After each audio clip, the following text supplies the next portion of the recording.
ਗਿਆਨੀ ਜੀ ਬੈਠੇ, ਮਹਾਂਪੁਰਖ ਬੈਠੇ ਹੈ। ਬੰਦੇ ਦੀ ਸੁਰਤ ਦੋ ਤਰ੍ਹਾਂ ਹੀ ਖਿੰਡਦੀ ਹੈ, ਜਾਂ ਬਹੁਤਾ ਸੁੱਖ ਹੋਵੇ ਤਾਂ ਸੁਰਤ ਰੱਬ ਨਾਲ ਟੁੱਟ ਜਾਂਦੀ ਹੈ, ਬਹੁਤਾ ਦੁੱਖ ਹੋਵੇ ਤਾਂ ਵੀ ਟੁੱਟ ਜਾਂਦੀ ਹੈ। ਗੁਰੂ ਗੋਬਿੰਦ ਸਿੰਘ ਮਹਾਰਾਜ ਕੋਲ ਸੁੱਖ ਦੇਖੋ ਅੱਤ ਦਾ ਹੈ। ਮਹਾਰਾਜ ਸੱਚੇ ਪਾਤਸ਼ਾਹ ਜਿਸ ਆਸਣ ਤੇ ਬੈਠਦੇ ਹਨ, ਔਰੰਗਜ਼ੇਬ ਬਾਦਸ਼ਾਹ ਦੇ ਜਿਹੜਾ ਦਿੱਲੀ ਦੇ ਤਖਤ ਤੇ ਬੈਠਾ, ਉਹਦੇ ਸਿਰ ਤੇ ਜਿਹੜੀ ਚਾਨਣੀ ਲੱਗਦੀ ਹੈ 2.5 ਲੱਖ ਦੀ ਹੈ, ਪਰ ਜਿਹੜਾ ਗੁਰੂ ਗੋਬਿੰਦ ਸਿੰਘ ਮਹਾਰਾਜ ਦੇ ਸੀਸ ਤੇ ਚੰਦੋਆ ਲੱਗਦਾ ਉਹਦੀ ਕੀਮਤ 5 ਲੱਖ ਰੁਪਈਆ ਹੈ। ਉਸ ਸਮੇਂ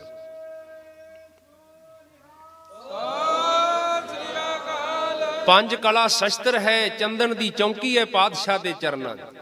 ਰਾਜਿਆਂ ਦੇ ਘੋੜੇ ਲੱਖ ਲੱਖ ਰੁਪਈਏ ਦੇ ਹੈ, ਜਿਨ੍ਹਾਂ ਤੇ ਸਵਾਰੀ ਕਰਦੇ ਬਾਦਸ਼ਾਹ। ਗੁਰੂ ਦੇ ਘੋੜੇ ਤੇ ਪਹਿਨਣ ਵਾਲੀ ਕਾਠੀ 1.25 ਲੱਖ ਰੁਪਈਏ ਦੀ ਹੈ। ਸਤਿਗੁਰੂ ਦੇ 4 ਸਾਹਿਬਜ਼ਾਦੇ ਹਨ। ਮਾਤਾ ਜੀ ਕੋਲ ਹਨ ਮਾਤਾ ਨਾਨਕ ਜੀ, ਮਾਤਾ ਗੁਜਰ ਕੌਰ ਜੀ ਵਾਹਿਗੁਰੂ। ਦਾਦੀ ਜੀ ਹਨ ਮਾਤਾ ਨਾਨਕ ਜੀ ਨਾਲ। 4 ਸਾਹਿਬਜ਼ਾਦੇ ਹਨ, 3 ਮਹਿਲ ਹਨ, 5 ਪਿਆਰੇ ਹਨ। ਬੇਅੰਤ ਗੁਰਸਿੱਖ ਸਨਦ ਬਨਦ ਸੂਰਮੇ ਤਿਆਰ ਪ੍ਰਤਿਆਰ ਹਨ। ਸਤਿਗੁਰੂ ਕੋਲ ਪ੍ਰਸ਼ਾਦੀ ਹਾਥੀ ਹੈ ਜਿਹੜਾ ਸੀਸ ਤੇ ਚੌਰ ਸਾਹਿਬ ਕਰਦਾ। ਇੰਨੇ ਅੱਤ ਦੇ ਸਤਿਗੁਰੂ ਕੋਲ ਸੁੱਖ ਹਨ। ਤੇ ਸਤਿਗੁਰੂ ਦੀ ਸੁਰਤ ਉਸ ਵੇਲੇ ਵੀ ਕਹਿੰਦੀ ਹੈ, ਮਹਾਰਾਜ ਸੱਚੇ ਪਾਤਸ਼ਾਹ ਦੀ ਉਸ ਵੇਲੇ ਵੀ ਸੁਰਤ ਅਕਾਲ ਪੁਰਖ ਦੇ ਗੀਤ ਗਾਉਂਦੀ ਹੈ। ਕਿਤੇ ਜਮਨਾ ਦੀ ਕੰਢੇ ਤੇ ਬੈਠ ਕੇ ਪੌਂਟਾ ਸਾਹਿਬ ਜਾ ਕੇ ਮਾਰ ਕਹਿੰਦੇ, ਜਲਸ ਤੂੰ ਹੀ ਥਲਸ ਤੂੰ ਹੀ, ਜਿਮੀ ਤੂੰ ਹੀ, ਜਮਾਂ ਤੂੰ ਹੀ, ਮਕੀ ਤੂੰ ਹੀ, ਮਕਾਂ ਤੂੰ ਹੀ, ਤੂੰ ਹੀ ਦੇ ਗੀਤ ਲਾਵਦੇ ਪਾਤਸ਼ਾਹ। ਜੁੜੀ ਹੈ ਸੁਰਤ, ਅੱਤ ਦਾ ਸੁੱਖ ਹੈ। ਸਮਾਂ ਬਦਲ ਜਾਂਦਾ ਹੈ, ਸਤਿਗੁਰੂ ਸਾਹਿਬ ਮਹਾਰਾਜ ਦੇ ਕਿਲੇ ਉੱਜੜ ਜਾਂਦੇ ਹਨ। 4 ਸਾਹਿਬਜ਼ਾਦੇ ਸ਼ਹੀਦ ਹੋ ਗਏ ਹੈ, ਮਾਤਾ ਪਿਤਾ ਸ਼ਹੀਦ ਹੋ ਗਏ ਹੈ, ਮਹਿਲ ਵਿਛੜ ਗਏ ਹਨ। 3 ਪਿਆਰੇ ਸ਼ਹੀਦ ਹੋ ਗਏ ਹੈ, ਸਿੱਖ ਆਸੇ ਪਾਸੇ ਚਲੇ ਗਏ, ਬੇਅੰਤ ਸ਼ਹੀਦ ਹੋ ਗਏ ਹਨ। ਸਤਿਗੁਰੂ ਕੋਲ ਅੱਜ ਜੋੜਾ ਵੀ ਨਹੀਂ ਹੈ, ਘੋੜਾ ਵੀ ਨਹੀਂ ਹੈ, ਕਲਗੀ ਤੋੜਾ ਵੀ ਨਹੀਂ ਹੈ। ਅੱਜ ਸੋਹਣੀਆਂ ਸੇਜਾਂ ਨਹੀਂ, ਪਾਤਸ਼ਾਹ ਕੰਡਿਆਂ ਦੀ ਸੇਜ ਤੇ ਆਰਾਮ ਕਰਦੇ ਐ। ਪਰ ਉੱਥੇ ਆਰਾਮ ਕਰਦੇ ਵੀ ਜਿਹੜਾ ਆਪਾਂ ਹੁਣੇ ਸੁਣਿਆ, ਸਤਿਗੁਰੂ ਕਹਿੰਦੇ ਮਿੱਤਰ ਪਿਆਰੇ ਨੂੰ ਹਾਲ ਮੁਰੀਦਾਂ ਦਾ ਕਹਿਣਾ ਉਸ ਅਕਾਲ ਪੁਰਖ ਵਾਹਿਗੁਰੂ ਮੇਰੇ ਮਿੱਤਰ ਨੂੰ। ਠੀਕ ਹੈ ਪਾਤਸ਼ਾਹ, ਅੱਜ ਮੇਰੇ ਕੋਲ ਰਜਾਈਆਂ ਦਾ ਨਿੱਘ ਨਹੀਂ ਹੈ, ਲੋਕ ਸੁੱਤੇ ਐ ਘਰਾਂ ਵਿੱਚ ਰਜਾਈਆਂ ਦੇ। ਅੱਜ ਮੇਰੇ ਕੋਲ ਸੋਹਣੀਆਂ ਸੇਜਾਂ ਨਹੀਂ, ਮੈਂ ਕੰਡਿਆਂ ਤੇ ਆਰਾਮ ਕਰ ਰਿਹਾ ਹਾਂ। ਪਰ ਹੇ ਪ੍ਰਮਾਤਮਾ, ਤੇਰੀ ਯਾਦ ਆਪਣੇ ਹਿਰਦੇ ਵਿੱਚ ਹੈ, ਤੇ ਜਿਹਦੇ ਹਿਰਦੇ 'ਚ ਤੇਰੀ ਯਾਦ ਹੈ ਉਹਨੂੰ ਇਹ ਕੰਡੇ ਇਹ ਸੂਲਾਂ ਵੀ ਸੁੱਖ ਦਿੰਦੀਆਂ। ਜਿਹੜੇ ਤੈਨੂੰ ਭੁੱਲ ਜਾਂਦੇ ਉਹਨਾਂ ਵਾਸਤੇ ਰਜਾਈਆਂ ਵੀ ਰੋਗ ਬਣ ਜਾਂਦੀਆਂ। ਤੁਧ ਬਿਨ ਰੋਗ ਰਜਾਈਆਂ ਦਾ ਓਡਣ, ਨਾਗ ਨਿਵਾਸਾਂ ਦੇ ਰਹਿਣ। ਉਹਨਾਂ ਦੀ ਜ਼ਿੰਦਗੀ ਤੇ ਐ ਹੈ ਜਿਵੇਂ ਸੱਪਾਂ ਵਿੱਚ ਰਹਿਣਾ ਹੈ। ਬਿਨ ਸਿਮਰਨ ਜੋ ਜੀਵਨ ਬਲਣਾ, ਸਰਪ ਜੈਸੇ ਰਜਾਰੀ। ਸੱਚੇ ਪਾਤਸ਼ਾਹ ਕਹਿੰਦੇ ਸੂਲ ਸੁਰਾਹੀ ਖੰਜਰ ਪਿਆਲਾ, ਬਿੰਗ ਕਸਾਈਆਂ ਦਾ ਸਹਿਣਾ। ਉਹਨਾਂ ਵਾਸਤੇ ਜਿਹੜੇ ਸ਼ਰਾਈਆਂ ਵਿੱਚ ਕਹਿੰਦੇ ਚਲੋ ਸਰਦੀ ਬੜੀ ਹੋ ਗਈ ਸ਼ਰਾਬ ਪੀਨੇ, ਉਹ ਸੁਰਾਈਆਂ, ਉਹ ਪਾਣਾ ਦੇ ਬੀੜੇ, ਉਹ ਤਾਂ ਸਭ ਸੂਲਾਂ ਬਣ ਜਾਂਦੀਆਂ, ਦੁਖਦਾਈ ਹਨ ਉਹਨਾਂ ਵਾਸਤੇ। ਤੇ ਮਹਾਰਾਜ ਜਿਵੇਂ ਕਸਾਈਆਂ ਦਾ ਬਿੰਗ ਸਹਿਣਾ ਹੈ, ਇਹ ਹਾਲਾਤ ਹੋ ਜਾਂਦੇ ਹਨ। ਬਸ ਸਤਿਗੁਰੂ ਕਿਹਾ ਯਾਰੜੇ ਦਾ ਸਾਨੂੰ ਸੱਥਰ ਚੰਗਾ, ਪੱਟ ਖੇੜਿਆਂ ਦਾ ਰਹਿਣਾ। ਹੇ ਅਕਾਲ ਪੁਰਖ ਵਾਹਿਗੁਰੂ, ਸਭ ਕੁਝ ਚਲਾ ਗਿਆ ਹੈ, ਪਰ ਇਹ ਸੱਥਰ ਵੀ ਮੈਨੂੰ ਪ੍ਰਵਾਨ ਹੈ, ਕਿਉਂਕਿ ਤੇਰੀ ਯਾਦ ਹਿਰਦੇ ਵਿੱਚ ਹੈ। ਜਿਨ੍ਹਾਂ ਨੂੰ ਤੂੰ ਭੁੱਲ ਜਾਣਾ ਹੈ, ਉਹ ਸੋਨੇ ਦੇ ਮਹਿਲਾਂ ਵਿੱਚ ਬੈਠੇ ਵੀ ਐਵੇਂ ਤਪਦੇ ਜਿਵੇਂ ਬਲਦੇ ਹੋਏ ਪੱਠ ਹੁੰਦੇ ਹਨ। ਜੀਓ ਤਪਤ ਹੈ ਬਾਰੋ ਬਾਰ, ਤਪ ਤਪ ਖਪੇ ਬਹੁਤ ਬੇਕਾਰ। ਜੈ ਤਨ ਬਾਣੀ ਵਿਸਰ ਜਾਏ, ਜੋ ਪੱਕਾ ਰੋਗੀ ਮਿਲ ਲਾਏ। ਪਰਮੇਸ਼ਰ ਤੇ ਭੁੱਲਿਆ ਵਿਆਪਨ ਸਭੇ ਰੋਗ। ਗੁਰੂ ਗੋਬਿੰਦ ਸਿੰਘ ਮਹਾਰਾਜ ਨੂੰ ਇੱਕ ਵਾਰਾਂ ਬਸ ਛੇਤੀ ਸਮਾਪਤੀ ਕਰ ਦੇਣਾ, ਬਹਾਦਰ ਸ਼ਾਹ, ਕਿਉਂਕਿ ਮਹਾਰਾਜ ਸਾਹਿਬ ਨੇ ਉਹਨੂੰ ਤਖਤ ਦਵਾਇਆ ਦਿੱਲੀ ਦਾ। ਕਹਿੰਦੇ ਨੇ ਇੱਕ ਵਾਰ ਉਹਨੇ ਗੁਰੂ ਸਾਹਿਬ ਦੇ ਨਾਲ ਬਚਨ ਬਲਾਸ ਕਰਦਿਆਂ ਕਿਹਾ, ਮਹਾਰਾਜ ਹਜੂਰ ਸਾਹਿਬ ਦੱਖਣ ਦੀ ਧਰਤੀ ਤੇ ਤੰਬੂ ਵਿੱਚ ਤੁਹਾਡੇ ਨਾਲ ਕੱਲਿਆਂ ਨਾਲ ਬਚਨ ਕਰਨਾ ਚਾਹੁੰਦਾ। ਸਤਿਗੁਰੂ ਚਲੇ ਗਏ। ਉਹਦਾ ਖਿਆਲ ਸੀ ਮਹਾਰਾਜ ਦਾ ਹਿਰਦਾ ਫਰੋਲ ਕੇ ਦੇਖਦੇ, ਇਹਨਾਂ ਨਾਲ ਬਹੁਤ ਕੁਝ ਵਾਪਰਿਆ, ਅੰਦਰੋਂ ਕਿੰਨੇ ਕੁ ਦੁਖੀ ਹਨ।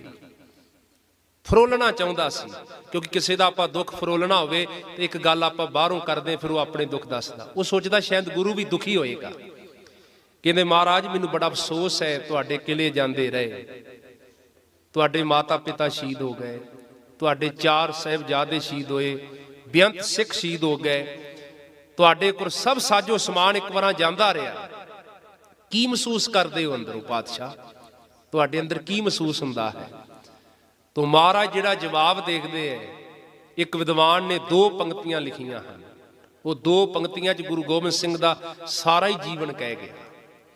ਮਹਾਰਾਜ ਸੱਚੇ ਪਾਤਸ਼ਾਹ ਨੇ ਕਿਹਾ ਬਹਾਦਰ ਸ਼ਾਹ ਨੂੰ, ਮਹਾਰਾਜ ਕਹਿੰਦੇ ਬਸ ਖਿਆਲ ਰੱਖਣਾ, ਮੈਂ ਬੁਲੰਦੀ ਸੇ ਗੁਜਰਾ ਹੂੰ, ਮੈਂ ਪਸਤੀ ਸੇ ਗੁਜਰਾ ਹੂੰ। ਸਤਿਗੁਰੂ ਕਿਹਾ ਬਹਾਦਰ ਸ਼ਾਹ ਇੱਕ ਸਮਾਂ ਸੀ ਮੇਰੇ ਕੋਲ ਅਤ ਦੀ ਬੁਲੰਦੀ ਸੀ, ਬਾਹਰੀ ਤੌਰ ਤੇ ਗੱਲ ਕੀਤੀ, ਗੁਰੂ ਅੰਦਰੋਂ ਤਾਂ ਸਦਾ ਹੀ ਬੁਲੰਦੀ ਵਿੱਚ ਹੈ ਕਿ ਮੇਰੇ ਕੋਲ ਰਾਜ ਭਾਗ ਸਨ, ਕਿਲੇ ਸਨ, ਫੌਜਾਂ ਸਨ, ਪੁੱਤਰ ਸਨ, ਮਹਿਲ ਸਨ, ਘੋੜੇ ਹਾਥੀ ਸਨ, ਸਭ ਸਾਜੋ ਸਮਾਨ ਸੀ, ਜਿਹੜਾ ਮੈਂ ਪਹਿਲਾਂ ਤੁਹਾਨੂੰ ਦੱਸ ਚੁੱਕਾ ਹਾਂ। ਇਹ ਅਤ ਦਾ ਸੁੱਖ, ਅਤ ਦੀ ਬੁਲੰਦੀ। ਤੇ ਪਸਤੀ ਕਹਿੰਦੇ ਆ ਜਦੋਂ ਸਭ ਕੁਝ ਚਲਾ ਗਿਆ।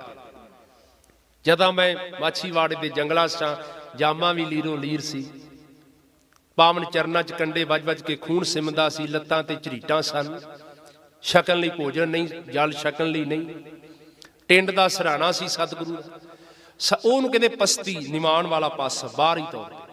सतगुरु कहते मैं बुलंदी से गुजरा हूं, मैं पस्ती से गुजरा हूं, पर एक गल दा याद ख्याल रखी, मैं जहां से भी गुजरा हूं मैं बड़ी मस्ती से गुजरा हूं। मेरे अंदर दी कोई मस्ती नहीं खो सकिया। गुरु गोबिंद सिंह महाराज क्या मेरे अंदर दा कोई आनंद नहीं खो सकिया। संत दा, महात्मा दा, महापुरख दा, गुरु दा कोई भी अंदर दा आनंद नहीं खो सकता, अंदर दी अवस्था नहीं खो सकता ओदी कोई। सतगुरु साहिब महाराज ने ऐसी ये रहमत बख्शिश की, ये गुरबाणी का सानू खजाना बख्शिया। मैं जेड़ी बेनती कर रहा सी, फिर वो किंतु वाले कहते जी ये अवतारां की गल बड़ी की, 24 अवतारां की गाथा आपां पढ़दे दसम की बाणी ये महाराज ने चंडी की वार उचारी है, जिसनों आम लोग फिर देवी की गल नहीं, ये परमात्मा की शक्ति की गल की। एक परमात्मा है, एक उसकी शक्ति है, जिस शक्ति के नाल उन्हें अकाल पुरख ने सब कुछ सिरजिया है। जिस शक्ति नाल आकाश बिना थम्मा तो खलोता है, धरती पानी के उत्तर बेड़ी मां खलोती, प्रभु की माया उसकी शक्ति है जिस नाल सब कुछ चल रहा है। जां समझो मेरे तुहाडे अंदर साह चल रहा है, किवें चल रहा है? प्रभु की शक्ति नाल चल रहा है। अखां देख रही हैं, प्रभु की शक्ति काम कर रही। एक प्रभु है, एक ओदी शक्ति है, ओदी शक्ति का स्वरूप महाराज ने सारा चंडी दी वार विच बयान किया, जिन्हें दुर्गा का नाम दिता महाराज ने।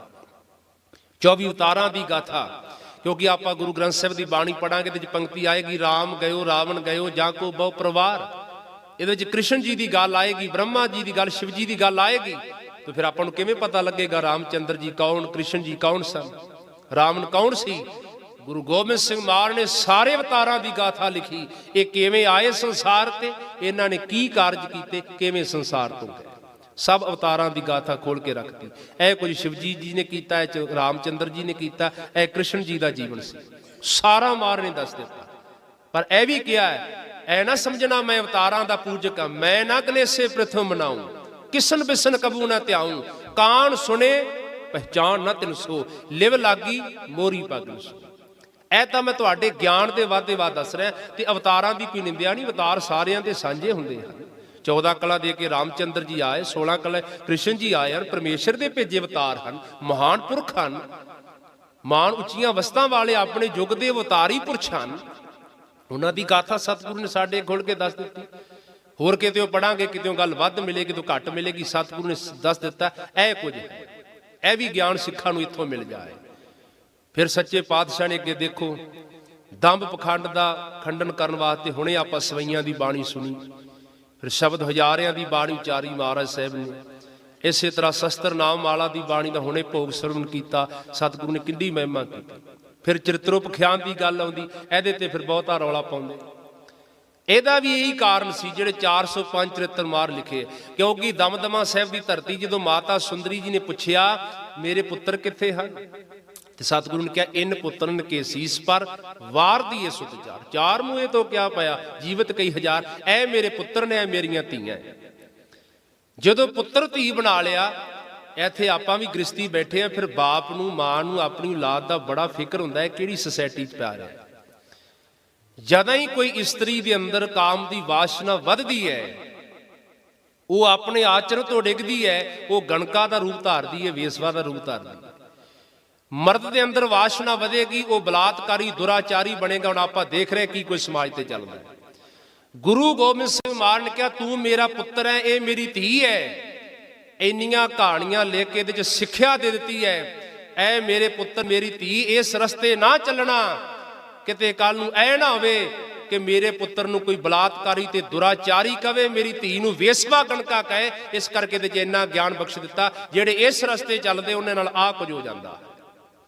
एक ज्ञान दिता सतगुरु ने। जिवें आपां कोई चलो बाहरी तौर पर गल करदा, कोई फिल्म नाटक चेटक देखते हैं, हर नाटक का फिल्म का अखीर यही कढ़िया जाता है, सच्चाई की जित है, बुराई की हार। पर वो रंग किन्ना भरिया जाता है, वो कमेडी भरी है, वो लड़ाई भरी है, वो संगीत भरिया है, गीत भरिया है, वो इमोशनल गल्लां भरियां, वो कुछ अश्लील गल्लां भरियां। वो मतलब ये होंदा है कि किसी कैटागरी का बंदा भी हो देख के हो सकता खीरली सिक्ख्या फड़ लवे। जदों कोई कवि कहानी लिखता है वो बड़े रंग ते रस भरने पैंदे हैं। जे आपां वो 2 पंक्तियां लैके रौला पावांगे तो फिर उस गल की समझ नहीं आएगी, फिर किंतु उठता है। वो कहानी सारी पढ़नी पैंदी है। इस कहानी च खीर ते जाके महाराज सिक्ख्या की देंदे है। इहदे विच ऐ नहीं इस्त्री दी मारे कोई निंदिया करदे, बड़ियां चंगियां इस्त्रियां दे गुण भी लिखे जड़ियां धर्म विच परपक्क हन। बस गल ऐ कहनी चाहुंदे सन, देख पराइयां चंगियां मावां धीआं भैणां जाण, एका नारी जती होए पर नारी धी भैन वखाणे। ਇਹਦੀ ਸਿੱਖਿਆ ਦੇਣ ਵਾਸਤੇ ਸਤਿਗੁਰੂ ਸਾਹਿਬ ਮਹਾਰਾਜ ਸੱਚੇ ਪਾਤਸ਼ਾਹ ਜੀ ਨੇ ਇਹ ਇੰਨੇ ਚਰਿੱਤਰ ਉਚਾਰ ਦਿੱਤੇ ਔਰ ਬੜੀਆਂ ਇਹ ਗਿਆਨ ਦੀਆਂ ਸਾਖੀਆਂ। ਪਰ ਕਈ ਵਾਰ ਜਦੋਂ ਆਪਾਂ ਇਹ ਗੱਲਾਂ ਨੂੰ ਉਡਾਉਣੇ, ਇਹ ਵਿਚਾਰਾਂ ਹੁੰਦੀਆਂ ਜਿਹੜੀ ਗੱਲ ਇੱਕ ਮਾਂ ਨੇ ਆਪਣੀ ਧੀ ਨਾਲ ਕਰਨੀ ਹੈ ਉਹ ਕਈ ਵਾਰ ਬਾਪ ਤੇ ਭਰਾ ਦੇ ਸਾਹਮਣੇ ਨਹੀਂ ਕੀਤੀ ਜਾ ਸਕਦੀ। कई बार बाप जिहड़ी अपने पुत्र नूं गल समझाउंदा अपनी धी नूं नहीं कह सकता, इस्त्री के सामने वो गल नहीं कह सकता, क्योंकि कुछ इस तरह दीयां बातां हुंदियां, रिश्ते इस तरह दे हुंदे हन। जो पति अपनी पत्नी नाल गल कर सकता अपनी भैन नाल गल नहीं कर सकता, मां नाल गल नहीं कर सकता। इस करके ये बड़े ज्ञान के वचन सन, पर थोड़ी समझ होण करके आपां इस तरह दीयां गल्लां कर लैं। उन्होंने इस गल नूं समझिया नहीं, पकड़िया नहीं है सतगुरु की कहना चाहते, की सिक्ख्या देनी चाहते। सिक्ख्या ही है जी गुरु ग्रंथ साहिब च कहते ना, निमख काम स्वाद कारण कोड़ दिन सुख पावै। समझो ऐसे पंक्ति का सतगुरु ने गा के विस्तार करता, एवें दुख पाउंदा, एवें वड्डे राजे बर्बाद हो गए, इस तरह मुख लोग गर्क गए, उन्होंने जीवन बर्बाद हो गया, तुसी इस रस्ते ना चलना। बस यह सिक्ख्या है। और शुरू भी इत्थों हुंदा, एक राजा है, बजुर्ग सी, अखीरले समय उहदी घरवाली चढ़ाई कर गई, पुत्र जवान है, इस्त्री का राणी का बहुता वंजोग ला के बह गया। वजीरा मंत्रियां कह तां राज भाग ही छड्ड देगा, इन्ना वंजोग ला गया, इन्ना मोह च फसिया सी। राणी दे नाल मिलदी जुलदी सूरत दी एक जवान इस्त्री लभी उन्हां नूं, राणे दा राजे दा उहदे नाल विआह कर दिता। शायद इहदा मन लग जाए, चलो राज भाग संभाले। राजा वो राणी नूं लैके अपने पुत्र कोल गया, वो जवान सी, हम उम्र सन दोवें। राजे ने अपने पुत्र नूं कहा तेरी मां है, उन्होंने कहा तेरा जो पुत्र है। वो पुत्र धर्मी बंदा सी, उन्हें वाकई उन्होंने मां करके स्वीकार कर लिया, पर वो इस्त्री सी, राजा बजुर्ग सी, उहदा हिरदा मैला हो गया है। जिसनों पुत्र बनाया उहदे ते दृष्टि उन्हें मैली की, उन्हें ना कर दी, कि तू मेरी धर्म की मां है, भावें तेरे पेटों नहीं जम्मिया पर तू मेरी धर्म की मां है। उस वेले उस स्त्री ने अपनी बेइज्जती जानी, अपने कपड़े फाड़ के राजे दरबार च आ गई कि ऐ तेरा जिहड़ा पुत्र कहना है ये तो बड़ा दुष्ट बंदा है, मेरी इज्जत नूं हथ पाउण लगा सी, इन्हें मेरे ते मैली दृष्टि रखी है। राजा गुलाम हो चुका सी मोह दा, क्या इहनूं फांसी दे के हुणे मार दिओ, मौत की सजा दे दी। मंत्री बड़ा सियाणा सी, जिहड़ा आपां कहने मंत्री भूप संवादे, यह संवाद होया उन्हां दा। मंत्री कहा एवें ना छेती मगर लगो, ये स्त्री मैनूं ठीक नहीं लगती, अपने पुत्र नूं एवें छेती सजा ना दिओ, ऐ करो उहनूं जेल च बंद कर दिओ, जानो ना मारो। ऐ रोज रोज राजे नूं फिर ऐ मंत्री कहानियां सुणाउंदा रहा, आ कुछ हो जाता दुनिया ते। उन्होंने सारिया ये कहानियां सुनाई जिसनों सतगुरु साहिब महाराज ने साडी सिक्ख्या वास्ते बख्शिया है। बस समझण की लोड़ है। जदों असीं महापुरखों कोल ऐ पढ़ते रहे हैं, कथा सुनते रहे, कदे ही माड़ा ख्याल मन में नहीं सी आया, क्योंकि अपनी बिरती की गल है। मनुख कहानी नूं समझना पैंदा, तरोड़ मरोड़ के पेश करांगे तो बड़े अर्थां दे नर्थ हो जाते हैं। तो सतगुरु ने पावन बाणी उचारी। फिर सतगुरु साहिब ने जफरनामा, जो आपां नूं पता तुसीं सुनिया होणे सारा, जो रंगजेब नूं जिद की चिट्ठी लिखी, उहदे विच बहुत महाराज ने ज्ञान बख्शिया। पहली इकात अकाल पुरख की सिफत की, भावें वो रंगजेब नूं पत्रकार लिखी, पर उहदे विच बड़ा ज्ञान सतगुरु साहिब ने बख्शिया हर पक्ष का। तो ऐसे सतगुरां दी पावन गुरबाणी 20 बाणी दसम का जाप होया। आदि श्री गुरु ग्रंथ साहिब जी की पावन गुरबाणी के जाप होए हैं। ये महापुरखों वालों परोपकार किया गया है। मैं रात के दीवाना जी बेनतियां करता रहा, समाप्ति करा। ਸੰਤਾਂ ਮਹਾਤਮਾ ਮਹਾਂਪੁਰਖਾਂ ਦਾ ਇਹ ਮਨੋਰਥ ਹੁੰਦਾ, ਪ੍ਰਯੋਜਨ ਹੁੰਦਾ ਹੈ। ਉਹ ਜੁੜੀਆਂ ਹੋਈਆਂ ਆਤਮਾ ਹੁੰਦੀਆਂ, ਉਹਨਾਂ ਅੰਦਰ ਸਦਾ ਹੀ ਇਹ ਖਿਆਲ ਚੱਲਦਾ ਹੈ ਕਿ ਜਿੰਨਾ ਚਿਰ ਸਰੀਰ ਕਰਕੇ ਅਸੀਂ ਸੰਸਾਰ ਤੇ ਹਾਂ, ਵੱਧ ਤੋਂ ਵੱਧ ਇਹਨਾਂ ਆਤਮਾ ਨੂੰ, ਜੀਵਾਂ ਨੂੰ ਪ੍ਰਭੂ ਨਾਲ, ਪ੍ਰਮਾਤਮਾ ਨਾਲ, ਸ਼ਬਦ ਨਾਲ ਜੋੜ ਦਈਏ। ਕਿਉਂਕਿ ਆਉਂਦੇ ਹੀ ਜੋੜਨ ਵਾਸਤੇ, ਉਹ ਤੋੜ ਨਹੀਂ ਸਕਦੇ ਕਿਸੇ ਨੂੰ, ਜੋੜਨਾ ਹੀ ਉਹਨਾਂ ਦਾ ਕੰਮ ਹੈ ਹਮੇਸ਼ਾ। ਇਹੀ ਕਾਰਜ ਕਰਨ ਵਾਸਤੇ ਉਹ ਸੰਸਾਰ ਤੇ ਆਉਂਦੇ ਹਨ, ਇਹੀ ਉਹਨਾਂ ਦਾ ਪ੍ਰਯੋਜਨ ਹਨ। ਉਹ ਤਾਂ ਜਿਵੇਂ ਬਾਬਾ ਕਬੀਰ ਫਿਰ ਵਰਗੇ ਦੁਹਾਈ ਦੇ ਦੇ ਕਹਿੰਦੇ, ਕਬੀਰ ਲੂਟਣਾ ਹੈ ਤੋ ਲੂਟ ਲੈ, ਰਾਮ ਨਾਮ ਹੈ ਲੁੱਟ ਲਓ ਲਟੇਰੇ ਬਣ ਕੇ, ਕਿਉਂਕਿ ਫਿਰ ਪਾਸੇ ਪਛਤਾਓਗੇ, ਪ੍ਰਾਣ ਜਾਏਂਗੇ। ਇਸ ਕਰਕੇ ਗੁਰਬਾਣੀ ਕਹਿੰਦੀ ਜੀਵਨ ਬੜਾ ਕੀਮਤੀ ਮਿਲਿਆ, ਚਲੇ ਜਾਏਗਾ, ਪਰ ਇਹ ਦੋ ਕੰਮ ਕਰੋ ਜੀਵਨ ਵਿੱਚ। ਕਬੀਰ ਇਹੋ ਤਨ ਜਾਏਗਾ ਕਮਣੇ ਮਾਰਗ ਲਾਏ, ਕਹਿ ਸੰਗਤ ਕਰ ਸਾਧਕੀ, ਕਹਿ ਹਰ ਕੇ ਗੁਣ ਗਾਏ। ਪ੍ਰਭੂ ਦੇ ਗੁਣ ਗਾਓ ਤੇ ਨਾਮ ਜਪਣ ਵਾਲਿਆਂ ਦੀ ਸੰਗਤ ਕਰੋ, ਬੜਾ ਲਾਭ ਦਿੰਦੀ। 2 ਮਿੰਟਾਂ ਸਮਾਪਤੀ ਕਰਨ ਲੱਗਾ, ਫਿਰ ਗੁਰੂ ਘਰ ਦੇ ਕੀਰਤਨੀਆਂ ਨੇ, ਸਤਿਕਾਰਯੋਗ ਗਿਆਨੀਆਂ ਨੇ ਹਾਜ਼ਰੀ ਭਰਨੀ ਹੈ। ਗੁਰੂ ਰਾਮਦਾਸ ਮਹਾਰਾਜ ਕੋਲ ਆਏ 3 ਸਿੱਖ ਇੱਕ ਵਾਰ। ਵੇਖੋ ਮਹਾਂਪੁਰਖਾਂ ਦੀ ਮਹਿਮਾ ਕਿੰਨੀ ਹੈ। ਇਹ ਆਪਣੇ ਸਾਰਿਆਂ ਭਲਿਆਂ ਵਾਸਤੇ ਮਹਾਂਪੁਰਖਾਂ ਨੇ ਏਡਾ ਵੱਡਾ ਮਾਹੌਲ ਰਚਿਆ, ਇਹ ਸਮਾਂ ਸਾਨੂੰ ਸਾਰਿਆਂ ਨੂੰ ਬਖਸ਼ਿਆ। ਗੁਰੂ ਸਾਹਿਬ ਗੁਰੂ ਰਾਮਦਾਸ ਮਹਾਰਾਜ ਸੱਜੇ ਤੇ 3 ਸਿੱਖ ਆਏ ਮਹਾਰਾਜ ਕੋਲ, ਮੱਥਾ ਟੇਕ ਕੇ ਬੈਠ ਗਏ। ਪਹਿਲਾ ਉੱਠਿਆ, ਕਹਿੰਦਾ ਮਹਾਰਾਜ ਤੁਸੀਂ ਬੜੀ ਨਾਮ ਦੀ ਮਹਿਮਾ ਗੁਰਬਾਣੀ ਵਿੱਚ ਤੇ ਸਾਨੂੰ ਵਿਦੇਸ਼ ਵਿੱਚ ਦੱਸਦੇ ਹੋ, ਤੁਹਾਡੀ ਬੜੀ ਕਿਰਪਾ ਜੀ, ਮੈਂ ਬੜਾ ਨਾਮ ਜਪਣ ਲੱਗ ਪਿਆ। ਕਿਵੇਂ ਜਪਦਾ? ਕਹਿੰਦੇ ਜੀ ਇਕਾਂਤ ਵਿੱਚ ਬੈਠ ਕੇ ਜਪਦਾ ਰਹਿੰਦਾ। ਸਤਿਗੁਰੂ ਨੇ ਕਿਹਾ ਕੋਈ ਗੱਲ ਨਹੀਂ, ਤੂੰ ਜਪਦਾ ਹੈ ਨਾ ਕੱਲਾ, ਤੇਰਾ ਭਲਾ ਹੋਵੇਗਾ, ਨਾਮ ਤੇਰਾ ਭਲਾ ਕਰੇਗਾ, ਤੇਰਾ ਲੋਕ ਪਰਲੋਕ ਸਵਰੇਗਾ। ਦੂਜਾ ਉੱਠਿਆ, ਕਹਿੰਦਾ ਜੀ ਮੈਂ ਜਪਦਾ ਤੇ ਨਹੀਂ ਜੀ, ਪਰ ਮੈਂ ਜਪਾਉਂਦਾ ਬੜਾ, ਜਪਾਉਣ ਦਾ ਕੰਮ ਕਰਦਾ, ਮੇਰੇ ਕਿਹਾ ਜਪਣ ਵੀ ਬੜੇ ਲੱਗੇ, ਪਰ ਮੈਂ ਆਪ ਨਹੀਂ ਜਪਦਾ। ਮਹਾਰਾਜ ਕਹਿੰਦੇ ਗੱਲ ਨਹੀਂ ਬਣੇਗੀ, ਜੇ ਤੂੰ ਦੂਜਿਆਂ ਨੂੰ ਜਪਾਈ ਜਾਂਦਾ ਉਪਦੇਸ਼ ਦਾ, ਆਪ ਨਹੀਂ ਜਪਦਾ ਨਾ, ਤੋ ਸਤਿਗੁਰੂ ਸਾਹਿਬ ਨੇ ਕੰਮ ਕੱਚਾ, ਗੱਲ ਨਹੀਂ ਬਣੇਗੀ, ਐਵੇਂ ਨਹੀਂ ਕੋਈ ਬਹੁਤਾ ਲਾਭ ਮਿਲੇਗਾ। ਬਾਣੀ ਵੀ ਕਹਿੰਦੀ ਅਵਰ ਉਪਦੇਸੇ ਆਪ ਨਾ ਕਰੇ, ਆਵਤ ਜਾਵਤ ਜਨਮੇ ਮਨ। ਕਬੀਰ ਅਵਰੇ ਕੋ ਉਪਦੇਸ਼ ਤੇ ਮੁਖ ਮੈਂ ਪਰ ਹੈ ਰੇਤ, ਰਾਸ ਬਿਰਾਨੀ ਰਾਖਤੇ ਖਾਇਆ ਘਰ ਕਾ ਖੇਤ। ਇਹ ਵੀ ਅੱਜ ਸੰਸਾਰ ਤੇ ਆਪਾਂ ਦੇਖਦੇ ਆ, ਪ੍ਰਚਾਰ ਬਹੁਤ ਵੱਡੇ ਪੱਧਰ, ਕਈ ਵਾਰ ਆਪਾਂ ਕਹਿੰਦੇ ਅਸਰ ਨਹੀਂ ਹੁੰਦਾ। ਸੱਚਖੰਡ ਵਾਸੀ ਸ੍ਰੀ ਮਾਨ ਸੰਤ ਬਾਬਾ ਦਇਆ ਸਿੰਘ ਮਹਾਂਪੁਰਖਾਂ ਨੇ ਇੱਕ ਬਚਨ ਇੱਕ ਵਾਰ ਸੁਣਾਇਆ। ਬਾਬਾ ਜੀ ਕਿਸੇ ਪੁੱਛਿਆ ਜੀ ਮੈਂ ਕਥਾ ਦੀ ਵਿਦਿਆ ਪੜ੍ਹਨੀ, ਆਪ ਕਿਰਪਾ ਕਰੋ, ਮੇਰੇ ਸਿਰ ਤੇ ਹੱਥ ਰੱਖੋ, ਥਾਪੀ ਦਿਓ। ਬਾਬਾ ਜੀ ਕਹਿੰਦੇ ਬਸ ਇੱਕ ਜ਼ਿੰਦਗੀ 'ਚ ਗੱਲ ਕਮਾ ਲੈਣੀ ਚਾਹੀਦੀ।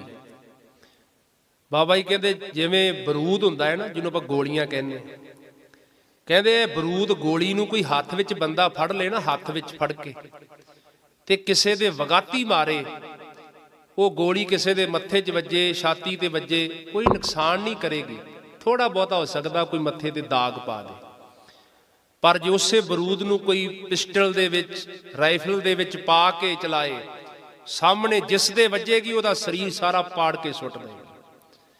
ਬਾਬਾ ਜੀ ਕਹਿੰਦੇ ਗੱਲ ਇਸ ਤਰ੍ਹਾਂ ਹੈ, ਜੇ ਆਪ ਨਾ ਕਮਾਈ ਕਰਾਂਗੇ, ਕੇਵਲ ਦੂਜਿਆਂ ਨੂੰ ਗਿਆਨ ਦੀਆਂ ਗੱਲਾਂ ਦੱਸਾਂਗੇ, ਤੇ ਸੁਣਨ ਵਾਲਿਆਂ ਤੇ ਇੰਨਾ ਕੀ ਅਸਰ ਹੋਵੇਗਾ ਜਿਵੇਂ ਹੱਥ 'ਚ ਫੜ ਕੇ ਵਗਾਤੀ ਗੋਲੀ ਮਾਰ ਦਈਏ।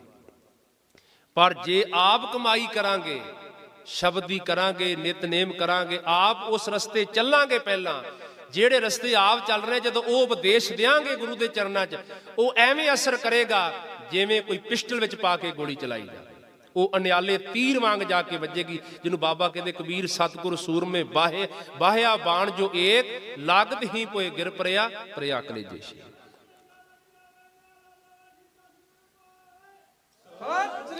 ਇਸ ਤਰ੍ਹਾਂ ਖੇਡਦਾ ਤੋ ਮਾਰ ਕਹਿੰਦੇ ਐਵੇਂ ਨਹੀਂ ਗੱਲ ਬਣੇਗੀ, ਆਪ ਜਪਣਾ ਪੈਣਾ।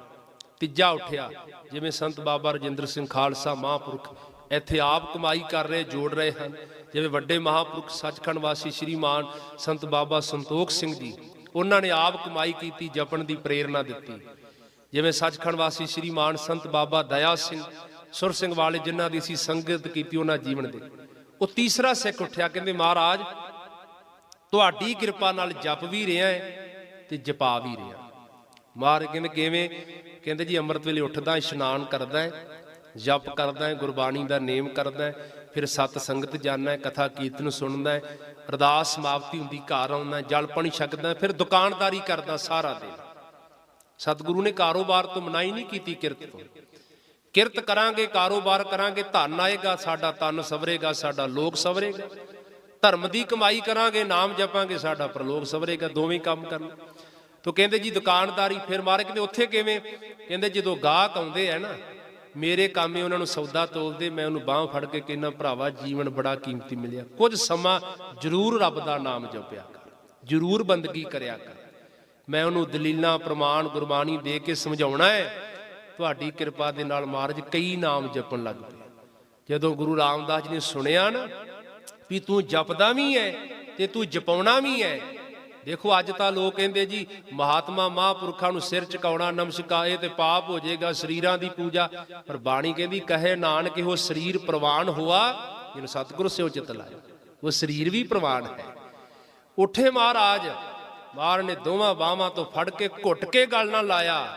ਸਤਿਗੁਰੂ ਕਿਹਾ ਜਨ ਨਾਨਕ ਧੂੜ ਮੰਗੇ ਤਿਸ ਗੁਰਸਿੱਖ ਕੀ, ਜੋ ਆਪ ਜਪੈ ਅਵਰੈ ਨਾਮ ਜਪੈ। ਉਹਨਾਂ ਦੀ ਮਾਰਗੇ ਚਰਨਾਂ ਧੂੜ ਲੋਚਦੇ ਆ ਜਿਹੜੇ ਆਪ ਜਪ ਰਹੇ ਆ ਜੀ ਤੇ ਦੂਜਿਆਂ ਨੂੰ ਜਪਾ ਰਹੇ ਹਨ। ਐਸੇ ਮਹਾਂਪੁਰਖਾਂ ਦਾ ਸਤਿਕਾਰ ਬਾਣੀ ਨੇ ਤੇ ਬਹੁਤ ਕਿਹਾ ਹੈ। ਕੋਈ ਆਪਣੀ ਮੱਤ ਅਨੁਸਾਰ ਚੱਲੇ, ਉਹਦੀ ਆਪਣੀ ਮਰਜ਼ੀ ਹੈ। ਬਾਬਾ ਕਬੀਰ ਜੀ ਨੇ ਕਿਹਾ ਕਬੀਰ ਸੁਪਨੇ ਹੂੰ ਬਰੜਾਏ, ਜੇ ਮੁਖ ਨਿਕਸੇ ਰਾਮ ਤਾਂ ਕੇ ਪਗ ਕੀ ਪਨ ਹੀ, ਮੇਰੇ ਤਨ ਕੋ ਜਾਮ। ਕਹਿੰਦੇ ਮੇਰਾ ਤਨ ਛਿੱਲੋ, ਇਹਦਾ ਜੋੜਾ ਬਣਾ ਕੇ ਉਹਦੇ ਚਰਨਾਂ 'ਚ ਪਾ ਦਿਓ, ਕਿਤੇ ਮੇਰਾ ਭਲਾ ਹੋ ਜਾਏ। ਗੁਰੂ ਅਰਜਨ ਦੇਵ ਕਹਿੰਦੇ ਅੰਤਰ ਜਾਮੀ ਪੁਰਖ ਵਿਦਾਤੇ, ਸਰਦਾ ਮਨ ਕੀ ਪੂਰੇ। ਨਾਨਕ ਦਾਸ ਹੈ ਸੁਖ ਮੰਗੇ, ਮੋਕੋ ਕਰ ਸੰਤਨ ਕੀ ਧੂਰੇ। ਕੋਈ ਜਨ ਹਰਿ ਸਿਉ ਦੇਵੇ ਜੋਰ, ਚਰਨ ਕਹੋ ਬਕੋ ਸੁਭ ਰਸਨਾ, ਦੀਜੇ ਪ੍ਰਾਣ ਕਾ। ਮਹਾਰਾਜ ਕਹਿੰਦੇ ਹਉ ਕੁਰਬਾਨੇ ਜਾਉ ਮਿਹਰਬਾਨਾ, ਹਉ ਕੁਰਬਾਨੇ ਜਾਉ, ਹਉ ਕੁਰਬਾਨੇ ਜਾਉ ਤਿਨਾ ਕੇ ਲੈਣ ਜੋ ਤੇਰਾ ਨਾਉ, ਲੈਣ ਜੋ ਤੇਰਾ ਨਾਉ ਤਿਨਾ ਕੇ ਹਉ ਸਦ ਕੁਰਬਾਨੇ ਜਾਉ। ਬਸ ਗੱਲ ਇਹ ਸਮਝਣ ਵਾਲੀ ਹੈ ਸੰਗਤ ਜੀ। ਜਦੋਂ ਸਰੀਰ ਦੀ ਗੱਲ ਆਉਂਦੀ ਹੈ ਉਹਦਾ ਇਹੀ ਜਵਾਬ ਆ। ਜਿਵੇਂ ਹੁਣ ਆਪਾਂ ਬਾਬਾ ਜੀ ਦੇ ਸਥਾਨ ਤੇ ਆਏ, ਜੇ ਆਪਾਂ ਇੱਧਰ ਉੱਧਰ ਸ਼ਹਿਰ 'ਚ ਦੇਖਾਂਗੇ ਬੜੀਆਂ ਬਿਲਡਿੰਗਾਂ ਕੀਮਤੀ ਬਣੀਆਂ, ਕਰੋੜਾਂ ਰੁਪਈਆ ਲੱਗੇ ਕਈਆਂ ਕੋਠੀਆਂ ਤੇ। ਪਰ ਜਦੋਂ ਆਪਾਂ ਕੋਠੀਆਂ ਲਾਗੋਂ ਲੰਘਦੇ ਆਪਾਂ ਕੋਠੀਆਂ ਨੂੰ ਮੱਥਾ ਨਹੀਂ ਟੇਕਦੇ। ਪਰ ਜਦੋਂ ਆਪਾਂ ਅਸਥਾਨ ਲਾਗੋਂ ਲੰਘਾਂਗੇ ਨਾ, ਹਰ ਸਿੱਖ ਸਿਰ ਝੁਕਾਏਗਾ। ਸਿੱਖ ਤੇ ਜ਼ਰੂਰ ਝੁਕਾਏਗਾ ਨਾ। ਤੇ ਕੋਈ ਆਪਾਂ ਨੂੰ ਬਾਂਹ ਤੋਂ ਫੜ ਕੇ ਕਵੇ ਵੀ ਪਿੱਛੇ ਕਰੋੜ ਦੀ ਕੋਠੀ ਆਈ, ਉਹਨੂੰ ਤਾਂ ਤੂੰ ਮੱਥਾ ਨਹੀਂ ਟੇਕਿਆ, ਤੇ ਇਸ ਬਿਲਡਿੰਗ ਨੂੰ ਕਿਉਂ ਮੱਥਾ ਟੇਕਤਾ?